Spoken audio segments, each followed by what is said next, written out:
త్రినాథ రథకృత ప్రారంభము. భక్తులారా, మనస్సును నిర్మలంగా ఉంచి వినండి. త్రినాథుల చరిత్రము మాటి మాటికి వినుటకు అమృత వల్లే ఉండను. శ్రీపురం అనే గ్రామమునందు మధుసూదనుడనే ఒక బ్రాహ్మణుడు ఉండను. మిక్కిలి దరిద్రముచ్చుటే భిక్షమెత్తుకొని కొని జీవించుచున్నవాడు. ఆ బ్రాహ్మణునికి ఒక కొడుకు జన్మించెను. తల్లి పాలు లేనందున పిల్లవాడు కృషించును. బాలుడి కృషించి చూడందువలన ఆ బ్రాహ్మణ స్త్రీ భర్త చెప్పిన సంగతి ఏమనగా, అయ్యా, నేను చెప్పు సంగతిని శ్రద్ధగా వినండి.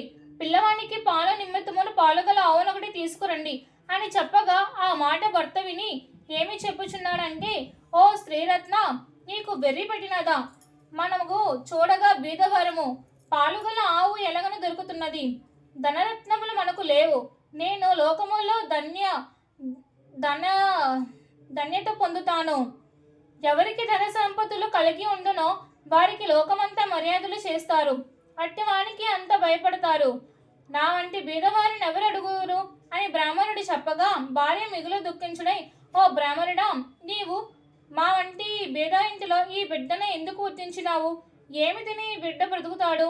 ఈ శిశుహత్య నాకు చుట్టుకుంటుంది అని దుఃఖిచుండగా ఆ పిల్లవాడిని ఘోష చూసి ఏమీ తోచుక బ్రాహ్మణుడు చింతాక్రాంతుడై విచారించి తన ఇంటిలో ఉండవలసిన కామండోలను బగారే చిల్లర సామాన్లు సంతలా అమ్మివేసి అమ్మిన సొమ్ములో 5 రూపాయలను జాగ్రత్తగా పట్టుకొని భార్య చేతికి ఇవ్వగా ఆమె ఆ సొమ్మును పట్టుకొని సంతోషించి భర్తను చూచి, అయ్యా, ఈ సొమ్ము తీసుకొని వెళ్ళి పాలుగల ఆవునొకటి తీసుకురన్నని చెప్పినది. తన భార్య చెప్పిన మాట ప్రకారం ఆ బ్రాహ్మణుడు ఆ రూపాయలు పట్టుకొని గ్రామాలు తిరిగాను. ఇట్లు తిరుగుచు వద్ద పేద భాగ్యవంతుడు షావుకారుండే గ్రామాలకు వెళ్ళెను. ధనధాన్యములు కలిగి కుబేరిత షావుకారు సరిసామానుగా ఉండును. ఆవుల సలిలునది అన్నది, దైవఘటన మాత్రము వేరై ఉన్నది. తన ఆవులో బోడా అనే ఆవు ఉండెను. అది మిగులు దుష్టు బుద్ధి వలది. బయటకు మేతకు వెళితే పరుల పంటను బోరవేడి తినివేస్తున్నది. ఒకది అందున షావుకారు మేతకు వెళితే పరుల పంటను బోరపడి తినివేస్తుంది. అది షావుకారి చూడంగానే పేదవాని పొలములో లోనికి జొచ్చి పంటనంతా తినివేచుండెను. అది చూచి ఆ షావుకారు అతి కోపముతో ఏమన్నాడు అంటే, దీని ముఖం చూడకుండా ఆవును ఇప్పుడే అమ్మివేస్తాను. అది 5,000 గల ఆవు అయినా సరే 5 రూపాయలకి అమ్మివేస్తాను అని ఇచ్చి వేస్తాను అని చెప్తాడు. ఆ మాట మధుసూదన బ్రాహ్మణుడు మాటలను చెవులో పడినాయి. అవి వినగానే ఆ రూపాయలు నేనే ఇచ్చి వేస్తాను అని ఆ షావుకారు అంటున్నాం. దూడను ఆవును రెండు కూడా 500 రూపాయలు పట్టుకొని పోయిదవా అని షావుకారు మొదలుని విచారించి తెలియక అన్నాను. ఆ బ్రాహ్మణుడు ఎక్కడి నుండి వింటున్నాడో ఆ ఆవును ఇవ్వకపోతే నాకు అసత్యము దోషము ప్రాప్తించుకొని అనుకొని బ్రాహ్మణులకు షావుకారు ఇచ్చివేయగా ఆవును దూడను తోలుకొని అచ్చడి నుండి బయలుదేరి తన ఇంటికి వచ్చాను. ఆ ఆవును చూడగానే బ్రాహ్మణ స్త్రీ చంద్రుని చూచిన కలువ వల్లే సంతోషపడినది. వెంటనే పాలు పిదికి తన కుమారుని పోసి బహు సంతోషమును పొందినది. ఇట్లు కొన్ని నెలలు పోయిన పిమ్మట ఆవు ఎటో వెళ్ళిపోయినది, కనిపించలేదు. పొద్దుపోయిననే వెళ్ళినది. ఆవు రాకపోవడం చూసి బ్రాహ్మణుడు వెతుకుపోగా వీధుల్లోని సమీపమైన పొలంలోని చూచెను. కొంత దూరమును నన్ను నడిచి వెళ్ళి త్రోవలో ఒక్క చెట్టు చూచెను. గొప్ప మర్రి చెట్టు దగ్గరగా వెళ్ళినాడు. ఆ చెట్టు సంగతి వినండి. ఆ చెట్టు పైన 3 మనుష్యులు ఉండరు. వారు ఎవరనగా బ్రహ్మ, విష్ణు, మహేశ్వరులు, వారే త్రిమూర్తులు. అటువంటి చెట్టు క్రింద బ్రాహ్మణుడు కూర్చొని ఆయాసము తీర్చుకొని లేచి వెలుచుండగా త్రిమూర్తులు బ్రాహ్మణుని పిలిచి, ఓ బ్రాహ్మణుడా, విను. నీ మనస్సులో ఎందుచేత దుఃఖము కలిగి ఉన్నావు? నువ్వు ఎక్కడికి వెలుచున్నావు? ఆ సంగతి మాతో చెప్పమని అడగక బ్రాహ్మణుడు 2 చేతులు జోడించి, అయ్యా, నేను మిక్కిలి పేదవాడిని, భిక్షమెత్తుకొని బ్రతికేవాడిను. నాకు ఒక ఆవు ఉండేను. నాకు అది కనిపించడం లేదు. ఈ దినం శ్రీపురం సంత అయ్యుచున్నది కదా, ఆ సంతకు పోయి వెతకదును. ఎవరినైనా దొంగలించి తీసుకుపోయిన ఎదుర ఆ సంతలో అమ్ముతారు కదా, ఆ హేతువు చేతనే వెతుకుచున్నాను. ఓ త్రినాథ సోమలారా అని వృత్తాంతమును చెప్పాను. అది విని బ్రాహ్మణునికి త్రిమూర్తులు, నీవు ఇప్పుడు సంతకు వెలుచున్నావు కదా, మా నిమిత్తము ఏమైనా దినముల్లో తీసుకుని రాగలవా అని త్రిమూర్తులు అనేవి. బ్రాహ్మణుడు ఏమి దినుసులు కావాలని అనగా త్రిమూర్తులు ఇట్టనేవి, 1 రూపాయి గంజాయి, 1 రూపాయి ఆకులు, రూపాయి వక్కలు 1 రూపాయి నూనె మాత్రమే తెచ్చి ఇవ్వమని చెప్పిరి. అది విని బ్రాహ్మణుడు, త్రిమూర్తులారా, నాకు ధనం ఎక్కడ దొరుకుచున్నది? నేను బీద పేదవారులను భిక్షమెత్తుకొని జీవించుచున్నాను అనగా, ఆ బ్రాహ్మణుడా, విను, అదిగో అటు చూడు, రెల్లు పొద్దు కనిపించుచున్నది, దాని మొదలు 3 రూపాయలు ఉన్నాయి అనగా, ఆ ఆపులకులవని బ్రాహ్మణుడు వెళ్ళి ఆ 2 రూపాయలను చూసేసరికి 3 రూపాయలు దొరికినవి. ఇంకా ఉండునేమో అని ఆ చెట్ల కింద ఎదుగు పైకి దించున్నది. అది చూసి త్రినాథుల వాళ్ళు, ఓ బ్రాహ్మణుడా, నీకు వెర్రిపడినదా? అందులో రూపాయలు లేవు. ఎన్ని రూపాయలు దొరికినదో అన్ని రూపాయలు ఉండను అని చెప్పిన. ఆ పలుకులు బ్రాహ్మణుడు విని అచ్చడి నుండి వెళ్ళిపోయాను. కొంతవరకు వెళ్ళి తిరిగి వచ్చి ఆ చెట్టు కింద నిలిచి చేతులు జోడించి, బ్రాహ్మణుడా, తిరిగి ఎందుకు వచ్చినావు అని అడిగాను. నూనెని ఎలా తీసుకుని గావంచులో నూనె ఎలా వస్తున్నది? మీరు జాగ్రత్తలు నా వద్ద కపట వంచి తీసుకురా అని చెప్పగా సెలవు తీసుకొని అచ్చడి నుండి నడిచిపోయాను. ఆనందముతో బ్రాహ్మణుడు శ్రీపురం సంతలో ప్రవేశించినాడు. ఆవులండే సంతకు వెళ్ళి చూడగా తన ఆవు కనిపించడం లేదు. ఆకులు, చెక్కలు, గంజాయి పుచ్చుకొని నూనె గురించి బజారుకు వెళ్ళి తలకలమాని నూనె అడిగాను. గావంచి చూసి, ఇందులో 5 రూపాయలు నూనె పోయమని అనెను. ఈ సంగతి తెలకలవాడు చూసి, బ్రాహ్మణుడు పిచ్చుకోలుబోలు, నూనె లేదని చెప్పెను.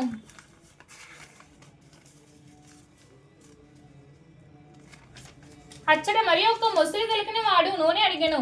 ఆ ముసలివాడు చూసి, దిగుమట నూనె ఎంతటి కావాలని అడగగా 1 రూపాయి నూనె మాత్రమే పట్టుకుపోయిదనని ఆ బ్రాహ్మణుడు చెప్పెను. తెలకలవాడు నూనె కొలిచి ఇవ్వన బ్రాహ్మణుడు గావంచ చూపెను. తెలకలవాడు ఈ బ్రాహ్మణుడు వికారపుడు విని మోసం చేసి రూపాయిని తీసుకుంటానని ఆలోచించుకొని కొలతపాత్ర తిరగవేసి నూనె కొలిచి ఇచ్చాను. విప్రుడు గావంచ కోనచెంగును పట్టుకొని అచ్చటి నుండి వెళ్ళిపోయాను. తెలకలవాడు సంతలో కూర్చొని ఉండెను. డబ్బాల నూనె కొంచెమైపోన్నది. అది చూచి తెలకలవాడు మూర్చపోయినాడు. తెలకల వాళ్ళందరూ పరిగెత్తుకు వచ్చి ముసలివాణి ముఖంపై నీళ్లు చల్లి సీదా తీర్చి కూర్చొని పెట్టినారు. అతనికి తెలివి రాగానే సంగతి ఏమని అడిగిరి. ఏమి చెప్పను? ఎక్కడి నుంచో బ్రాహ్మణుడు వచ్చి నూనె గడిగను, ఇప్పుడే అట్టుకు వెళ్ళెను. డబ్బాల నూనె చూడగానే లేదని చెప్పగా అంతా వివరించెను. విప్రుడు ఒకయన వచ్చి మమ్మ కూడా నూనె అడిగాను, లేదని అనగా వెళ్ళిపోయాను. ఇలాగనే అంతా విచారించగా పరిగెత్తుకొని విప్రుని వద్దకు వెళ్ళి, బ్రాహ్మణుడా, మీరు చమురుకొని తెచ్చినారు, ఇది తక్కువైన కదా, పూర్తిగా వెచ్చి వేస్తాను, పట్టుకు వెళ్ళండి అని అనను. అని చూసి తలకలవాడు ఆనందమే చెప్పలేనివి కాకుండా ఉన్నది. అప్పుడు కొలత పాత్ర పట్టుకొని తలకలవాడు చమురు జాగ్రత్త కొలిచి విప్రుని కామంచులు చమురు ఉంచాను. అది పట్టుకొని విప్రుడు వెళ్ళిపోయాను. వారి రూపాయలు ఇచ్చి వారిని సెలవు అడిగిరి. సెలవు అడగగానే త్రిమూర్తులు విప్రునితో, ఓ ద్విజుడా, నీ కష్టము చూచి మదిలో దయ కలిగినది. ఒక మాట వినము. నీవు త్రినాథుల సేన చేసేదని నీ దరిద్రము పటాపంచలే అధిక సంపదలు కలుగునని త్రినాథులు చెప్పగా అది విని, స్వామి, ఏ దరిద్రములతో మిమ్మల్ని పూజించవలనో నన్నగా త్రినాథులు ఇలా చెప్పినారు. ఓ ద్విజుడా, విను, మా పూజకు అధిక వ్యయం అక్కర్లేదు, కొంచెములో తృప్తి పొందుతాము. ఇప్పుడు నువ్వు తెచ్చిన 3 రూపాయలు ఖర్చు చాలు. త్రిమూర్తుల ద్వయము ఇంతే. 3 మట్టి పాత్రలు చేసి రాత్రి తొలిజాముల నీ ఇంటిలోనికి స్నేహితులను పిలిపించి పూజ ద్రవ్యములను తెచ్చి అచ్చడి ఉంచి వ్రతమును చెయ్యము, నీ సకల పాపాల హరించును. అది విని ద్విజుడు పూజ చెట్టుకు ఉక్రపించును. చెట్టు మొదటనే పూజ ఆరంభించి గంజాయి మదుగుపరించి అప్పుడు త్రిమూర్తులు సెలవు ఇచ్చినారు. నీవు ఆ గావంచు చెంగు చీర ఒత్తును చెయ్యుము అనగా ద్విజుడు, నేను పేద బ్రాహ్మణుడు, భిక్షమెత్తుకొని దినము గడుపుకును, కుటుంబ పోషణకే చేసుకున్నాను అని చెప్పినాను. అన్న వస్త్రములు కష్టపడి చున్నాను, దీపం ముట్టించుటకు అగ్ని లేదు, పైగా గావంచం ఒత్తులలా ఉపవాసములతో ఎదురు చూచుండను, ఏ బుద్ధితో చేస్తాను అని ఏ గావంచుకొని కూర్చుండెను. అది చూసి త్రిమూర్తులు, ఓ ద్విజుడా, మదిలో చింతపడకు, నీ ఆవు దూడ దొరుకుతుంది, నీ కుటుంబ సౌఖ్యముగా ఉంటుంది, వస్త్రములు కూడా దొరుకునాయి త్రిమూర్తులు చెప్పిరి. అప్పుడు బ్రాహ్మణుడు చేతులు జోడించి, స్వాములారా, ఇటువంటి భాగ్యము నాకు ఎప్పుడు కలుగుతుందో 5 మేళాలు స్వామివారికి ఇస్తాను, ఈ మాట సత్యమని చెప్పి గామంచ చింపి ఒత్తులో వేసి తిరిగి బ్రాహ్మణుడు చెప్పుచున్నాడు. దీపము వెలిగించుటకు అగ్ని లేదు, నేను చేస్తున్నాను అనగా త్రిమూర్తులు చెప్పుకున్నారు. ఓ బ్రాహ్మణుడా, నీ నేత్రములు మూసుకోనగనగా అంత నా బ్రాహ్మణుడు నేత్రములు మూసుకొనగా అకస్మాత్తుగా దీపం వెలిగింది. అది చూచి బ్రాహ్మణుడు ఆనందించి స్వామికి మేళాలు సమర్పించెను. మేళ ఇచ్చివేసి ఆనందంతో బ్రాహ్మణుడు చేతులు జోడించి స్పష్టంగా దండమెనొచ్చి త్రిమూర్తుల వారి వద్ద సెలవంది కొంచెమును దూరము నడిచి వెలుచుండగా త్రోవల ఆవు దూడ చూచెను. సంతోషించి త్రినాథుల వారి యందు నా యందు దయ ఉంచి ఆవు దూడను తెచ్చి ఇచ్చినారు. వారి పూజ బాగోగా చేసి తిని అని భావించుకొని ఆవును దూడను తోలుకొని వెళ్ళి ఇంటి వద్దకు చేరినం. చూడగా తన ఇంటిలో ధన సంపదలు సంపూర్ణమైనవి. అవి చూచి అధిక సంతోషమును పొంది కదుశ్రద్ధతో పూజ చేశాను. చెయ్యవలసిన కార్యక్రమాలను అందరికి వివరించి తెలియజేశాను. తన స్నేహితులను రప్పించి పూర్వం వల్లే మేళ గావించాను. మేళ యొక్క క్రమమును అందరికీ చెప్పగా అందరూ సంతోషించేవారు.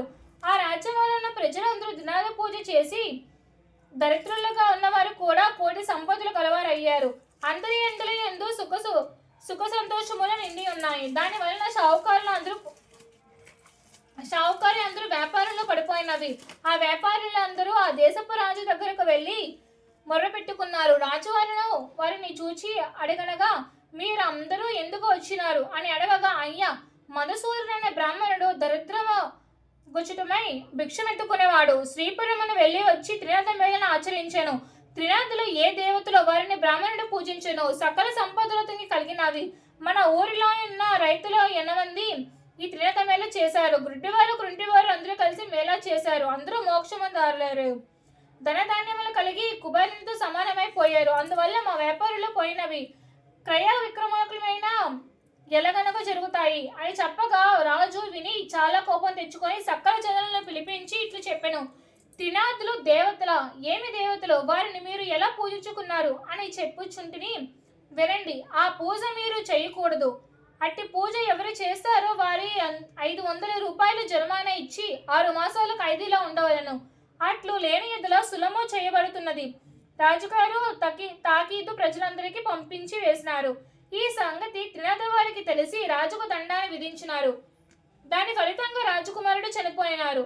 రాజుగారి నగరములో ఏడుపు ఘోష వినిపించుచున్నది. ప్రజలు రైతులు వగరే జనాలు విని రాజు వద్దకు పరుగెత్తుకొని రాజ్య దైవకృప తప్పడం వల్ల తన కుమారుడు చనిపోయాడని అనుకుంటూ ఉన్నారు. కుమారుని ముఖము చూచుకొని రాజు ఏడుచుండెను. తల్లి బంధువులు మొదలగు వారంతా దుఃఖించినారు. ఆ కుమారుని శ్మశానానికి తీసుకొని వెళ్ళి దహనము చేయుటక సర్వభద్ర నది తీరంలందు ఆ శవాన్నించినారు. త్రినాథులు దయ కలిగి ఈ రాజకుమారుని బ్రతికించమని దేవునిపై నమ్మకం కలుగునని ఆలోచించి బ్రాహ్మణ రూపంలో ఆ స్థలమునకు త్రినాథుల వారు వచ్చినారు. రాజుగారి జన సమూహమును చూచి మీరందరూ ఈ నది తీరముకు ఎందుకు వచ్చినారు,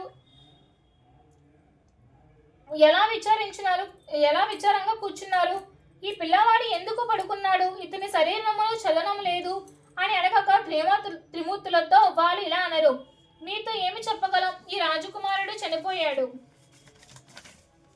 అని చెప్పిరి. త్రినాథులు చెప్పుచున్నారు, ఈ చిన్నవాడి చనిపోలేదు. త్రినాథ స్వామి వారికి రాజు అపచారము చేసినందున ఈ చావు కలిగినది. ఇప్పుడు మీరందరూ త్రినాథులను భజించినట్లయినా ఈ బాలుడు లేచి కూర్చుంటాడు. మేళ చేయుటకు రాజు ఒప్పుకొనొచ్చు, ఈ రాజపుత్రుడు బతుకుతాడు అని చెప్పి త్రిమూర్తులు అదృశ్యమైనారు. అంతా పలుకులు విని త్రినాథ స్వామి వారు పేరు ఆ రాజు తనయుని చెవిలో చెప్పినారు. 7 మేళాలు చేయుటకు ఒప్పుకునేను. రాజు తన ఎండు లేచి కూర్చున్నది చూచి అందరూ సంతోషమును పొందినారు. అప్పుడు త్రిమూర్తులు పేరును మాటిమాటికి సమర్పించినారు. అందరి నోటి నుండి వచ్చిన పలుకులు సముద్రం ఘోష వల్ల వినిపించుచున్నవి. అట్టి సమయంలో ఒక షావుకారు ఆ ఏరు మీదుగా ఒక ఓడను తీసుకొని వెళ్ళుచున్నాడు. ఓడ నడిపించుకొని స్వర్ణభద్ర తీరముకు ప్రవేశించినారు. ఘోష చేసిన స్థలమునకు బయలుదేరను. వారిని చూచి, ఓ జనులారా, త్రినాథుల పేర్లు ఏమి మీరు స్మరించుచున్నారు కనుక వినుటకే శ్రద్ధగా ఉన్నది అనగా రాజుగారి మనుష్యులు ఇలా చెప్పుచున్నారు. ఓ వర్తకుడా, బ్రహ్మ విష్ణు మహేశ్వరులు అనే వారే త్రినాథ స్వాములు. అటువంటి ప్రభువులను మా రాజు వారికి నందున అపరాధుడు అయినాడు. ఇతడు రాజుగారి కుమారుడు. అపరాధముల వల్ల చనిపోయి ఇతన్ని మేము తీసుకొని వచ్చి అగ్ని సంస్కారము చేయుటకు కూర్చొని ఉంటమి. అది చూచి ప్రభుల వారికి దయ కలిగెను. వచ్చి వీరిని బ్రతికించెను. అందుకు 7 మేళాలు చేయుటకు ఒప్పుకున్నాము. వెంటనే రాజకుమారుడు లేచి కూర్చున్నాడు. ఇలా కనుక చెప్పక షావుకారుని మధ్యలో సంతోషించి అంటే వాడి ప్రభువు ఎక్కడి ఉన్నాడో చనిపోయిన కుమారుడు బ్రతికించున్నాడు. నా ఏడు ఓడల ఒడ్డున ఉన్నవి. నేను ఓడపై వెళ్తున్నాను. ఇంటికి సుఖముగా చేరుకొని నాకే కష్టము లేకపోయిన చుట్లతే ప్రభుని వారికి 7 మేళాలు ఇస్తాను. ఇట్లా మనసులో సంకల్పించి ఓడపై కూర్చొని నడిపించుకొని వెళుచున్నాను. ఈ పై దేశములు వెళ్ళి అచ్యుత గొప్ప లాభములు పొంది తిరిగి వచ్చి ఓడ నడివడ్డున లంగరి వేయించి ఇంటికి వెళ్ళినాడు. తన నౌకరులందరూ ఒడ్డులోనే ధనమును మోసుకొని పోయినారు. ధనమును ఇంటిలో వేసుకొని ప్రభుల వారికి మేళాలు మరిచాడు. అందులకు ప్రభువు వారు కోపము కలిగి దండాను చేసినారు. ఓడ నీటిలో మునిగిపోయినది. నౌకరుల ఓడలోనే వారందరూ మునిగిపోయినారు. అది చూచి అతను కుప్పకూలి భూమిపై పడి ఘోష పెట్టినాడు. కొంతసేపటికి తెలివి తెచ్చుకొని ఏడుచుండగా ఆకాశము నుండి త్రినాథుల వారు సెలవిచ్చుచున్నారు. నీవు మేళాలు ఇచ్చినావు కావు, అందుచేత ఓడ మునిగినది. నీవు 5 మేళాలు సమర్పించినట్లయితే నీ ఓడ ప్రాప్తమవుతుంది. అది విని షావుకారు మొదలు దుఃఖించి, ముందు నేను సంకల్పము చేసి ఉంటేని ప్రభువు మహిమ మరిచితిని. ఇప్పుడు త్రినాథ స్వామి వారికి మేళ చేస్తాను. అది మొదలు నిశ్చయించి మేళకు కావలసిన సామాగ్రి తెప్పించి స్నేహితులను రప్పించి ప్రభుల వారికి మేళ సమర్పించి ప్రార్థించెను. నీటిలో మునిగిపోయిన ఓడ వెంటనే తేలినది. ఇది చూచి పట్టలేని సంతోషం ఉండెను. పరిచారికలు నౌకారులు ఓడలోని ధనమును తీసుకుపోయినారు. ధనమును మోయించి వేసి షావుకారు ఇంటిలో ప్రవేశించును. గంజాయి ఆకులు చెక్క అంతాయి స్వామివారికి మేళ సమర్పించి సాష్టాంగ దండ ప్రమాణం వేడినారు. రాజ్యం అంతా ప్రకటన పంపినారు కనుక మేళాలు చూచుటకు అంతా వస్తున్నారు. ఇట్టి స్థితిలో త్రోవన పోయే వారిని చూచి, ఓరన్న మీరెవరు, మీ పేర్లేమిటి, మీరెక్కడికి వెళుచున్నారు అనెను. అది విని గుడ్డివాడు, నా కన్నులు కానరావు, మీరంతా నేత్రములతో చూచుదురు, నేను దేనితో చూడగలను అని చెప్పాను. వారంతా కలిసి మేళా దగ్గరకు ప్రవేశించెను. అట్టల భజన చేయుచుండగా కొంచెము కనిపించినవి. అతడు గుడ్డివాడు కొంచెమే దూరము పోయిన దారిలో ఒక చుట్టవాడు కూర్చొని ఉండి వారిని చూచి ఇట్లా అడుగుచున్నాడు. చూడగా నీవు గుడ్డివాడువు, ఇంత కష్టములు ఎక్కడికి వెళుచున్నావు అని అడిగితే గుడ్డివాడు చెప్పుచుండెను, అన్న నేను మేళ చూచుటకు వెళుచున్నాను అనగా చుట్టవాడు విని స్వాముల వారికి దయలేదు, చేతులు కాళ్ళు కూడా లేవు, నేను ఎలాగ నడవగలను, నీకు కళ్ళు ఉన్నవి కనుక దెక్కుని వెళ్ళగలవు. గుడ్డివాడు చెప్పుచుండెను, నీవు త్రినాథ స్వామి వారిని భుజింపు, నీ చేతులు కాళ్ళు బాగు అంటవి, క్షణంలో ఇద్దరం కలిసి మేళాలు వెడలిపోదాము. నీవు త్రినాథ స్వామి వారిని భజింపవచ్చుటై నీ బాధ విహారణ చేస్తారని చెప్పగా త్రినాథ అని చుట్టవాడు భజించాడు. ఓ గుడ్డి అన్న, నీకు కళ్ళున్నవి కనుక నడవగలవు, నేను ఎలాగని నడవగలను, నన్ను నీ భుజములపై కూర్చుని పెట్టుకొని తీసుకొని వెళ్ళు, నేను నీకు త్రోవ చూపుతూ ఉంటాను, నిశ్చితముగా ఎత్తుము వెళ్ళిపోతున్నానని చెప్పి చుట్టవాడు అన్ను. ఆ పలుకులు విని గుడ్డవాడు చుట్టవాడిపై భుజములపై కూర్చొని పెట్టుకొని మెల్లగా నడుచుకొని పోవచుండగా కొంత దూరమున వెళ్ళగా త్రోవల ఆయాసముతో కూర్చున్న గుడ్డవాడు చెప్పుచుండెను, నేస్త్రమా, నా నేత్రాలు నిర్మలంగా కనిపించున్నవి అనగా చుట్టవాడు చెప్పుచుండెను, అయ్యా నేనిప్పుడు నడిచి వెళ్ళగలను. అట్లా గుడ్డివాడు చుట్టవాడు కలిసి త్రినాథ స్వామి మేళ దగ్గరకు వెళుచున్నారు. ఆ మేళ స్థలమునకు నిత్యమున ఒక వైపునుడు వస్తూ ఉండెను. అతడు మేళ పూర్తి కాకుండానే ఇంటికి వెళుతూ ఉండెను. నిత్యము అదే మాదిరిగా మేళ చల్లకుండా వెళుతూ ఉండెను. అతనిని ఈ ప్రొద్దున్న అందరూ కలిసి ఇలా అన్నారు, మనస్థానం ముందు కూర్చుని పెట్టుకోవద్దు అని అనగగా అంత వైష్ణవి చూచి, మేళ చల్లకుండా నీవు వెళుతున్నావు కాబట్టి నేను మేళ వద్దకు రాకుండా ఆపేసేయడం అయినది అని చెప్పగా వైష్ణవుడు, నా అపరాధమును క్షమించండి, మేళ పూర్తి కాకుండా ఇక వెళ్ళను, నేను నిజముగా చెప్పుచున్నాను, నా గురువు ఇచ్చుటకు వచ్చినా సరే విడిచి వెళ్ళను, నేను దైవగుణమును ఆ దినమున ఆ గురువు వైష్ణవునికి ఇంటికి వచ్చాను. వైష్ణవుడు ఎక్కడ వెళ్ళినాడు, ఈ ప్రొద్దు అతడు కనిపించడం లేదు అని శిష్యుని గురించి అడిగగా వారి తల్లి చెప్పుచున్నది, నా కుమారుడు మేళకు వెళ్ళి ఉన్నాడు అని చెప్పగా గురువు ఆ మేళ ఎవరిది అని అడిగాను. అందులో ఆమె అది త్రినాథ వారి మేళ అని చెప్పుచున్నది. ఆ మాటలు విని గురువు అక్కడికి వెళ్ళి చూడగా అంత త్రినాథ స్వామి వాళ్ళకి శ్రద్ధతో పూజ చేయుచున్నారు. అది చూచి గురువునికి కోపమును వచ్చి బాగా తిట్టి మేళ స్థలమును సామగ్రిని తనివేసెను. తరువాత వైష్ణవునిపై కోప్పడి బరాబరా లాక్కుని పోయాను. కొంత దూరమును వెళ్ళేసరికి బోరున వర్షం కురిసింది. కటిక చీకటి కావడం వలన నడిచే త్రోవ కనిపించడం లేదు. గురు శిష్యులు చెల్లా చెదురై ఎలాగైతే గురువు గారింటికి చేరుకున్నారు. గురువు ఇంటిలో చూడగా తన తల్లి ద్వారమునందు కూర్చొని ఇడిచినది. గురువు ఆశ్చర్యపడి చూడగా భార్యమైన కుమారుడు చచ్చిపడి ఉన్నారు. అది చూచి గురువు మూర్చిపోయాను. శిష్యులు పట్టుకొని కూర్చుని పెట్టి ముఖమును నీళ్లు చల్లి, అయ్యా, తమరు త్రినాథ స్వామి వారి అప్రతములు త్రినాథ వేళ పాడు చేసిన వారు, అందువలన ప్రతిఫలము మీరు నిష్ఠతో స్వామివారి మేళ చేసిన ఎదులా మీ భార్య కుమారుడే బ్రతుకుతారు అని శిష్యుడు చెప్పగా గురువు ఆ మాటలు విని 5 మేళాల ఇచ్చుటకు ఒప్పుకున్నాను. అంతలో భార్య కుమారుడు లేచి ఉన్నారు. త్రినాథ వారి మేళ భగ్న చేసినందుకు తగు శిక్ష జరుగునందునే నేను మూర్ఖులను అదగలను. ప్రభుల వారి మేళ మహిమ లేకపోతుని అని ప్రభుల వారికి క్షమాపణ చేసి మేళకు కావలసిన సామాగ్రిని యువతిని తెప్పించి ఎందరితో మేళ సమర్పించిన. నేను నూనె కాలడం చెల్లినది, ప్రభుల వారి పూజ కావించినది, గంజాయి ధూపము సమర్పించి ఆకులు వక్కులు ప్రసాదము అందరూ పంచుకొని స్వీకరించి సుఖము అనుభవించినారు. ఈ చరిత్ర ఎవరు వింటారో వాళ్ళకి కుష్ఠవ్యాధి గ్రుడ్డితనము కూడా లేక తరించి పోతారు. పుత్రులైన స్త్రీలు నిర్మలంగా వింటే పుత్రులు పుడతారు.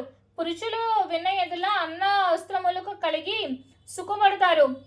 ఎవరనగా కొంచెముగా హాస్యం చెప్పిన ఎదులా నడితనము గ్రుడితము కలుగుతుంది. 3 మూర్తులను 3 స్థలములను ఎందించి ముందు విష్ణువుని చందములను పువ్వులో తెచ్చి 3 వేరువేరుగా పూజింపవలను. నైవేద్యము సమర్పించి గంజాయితో అగ్ని వేయవలను. తాంబూలం 3 భాగములుగా చేసి త్రిమూర్తుల వారి ఎదుట ఉంచవలను. 3 దీపములు వెలిగించి త్రిమూర్తులారా దయచేయండి అని అనవలను. అంతా సమర్పించి త్రినాథ స్వామి వారి పాదాలపై పడవలను. అందరూ నిర్మలమైన మనసుతో కూర్చొని కథ వినవలను. ప్రసాదమును అందరూ సేవించవలను. ఈ విధంగా త్రినాథ వారి స్వామి ధరించండి. ఇట్లా ఈ కథను వినండి.